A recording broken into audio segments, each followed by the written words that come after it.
je travaille surtout avec les groupes de première partie, ceux qui n'ont pas la capacité d'apporter leurs instruments, batterie, les gros morceaux, disons, là, puisqu'on a une équipe qui est capable de fournir, avoir contact avec des fournisseurs d'instruments à Montréal et Québec pour fournir ce qu'on appelle des backlines. On parle de batterie, des amplificateurs de guitare, amplificateurs de basse, les pieds, les claviers, tout ce qui est la base des instruments, là. Donc, pour pas que les artistes aient traîné ça, soit en autobus ou dans des plus petits véhicules ou en avion, là, ce qui est plus compliqué. Fait que moi, je m'occupe d'avoir les listes d'instruments. Je reçois ça avec les camionneurs du festival d'été. Tous les jours, on amène du matériel, même des fois 2-3 fois par jour.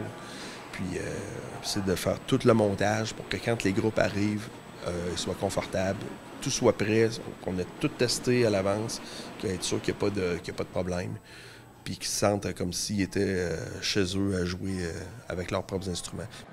La première des choses, c'est que je suis comme on pourrait dire, un tripeux d'instruments de musique. Hein, en anglais, on appelle des gearheads.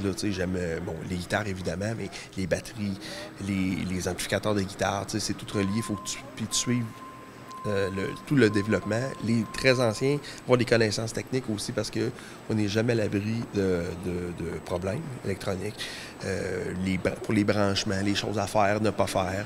Ensuite de ça, souvent des guitares de location ou carrément des guitares d'artistes qui arrivent sont pas du tout jouables ou sont pas à point, là. Puis, ça va varier des fois à cause de la température, à cause du transport. Il y a des bris, c'est arrivé souvent. Des fois, je vais passer des journées à travers mes tâches d'installer les instruments, la batterie, tout ça.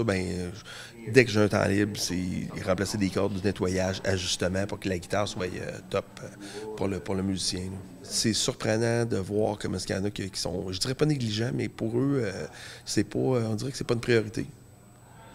Leurs instruments. Leurs instruments, c'est une priorité l'instrument, mais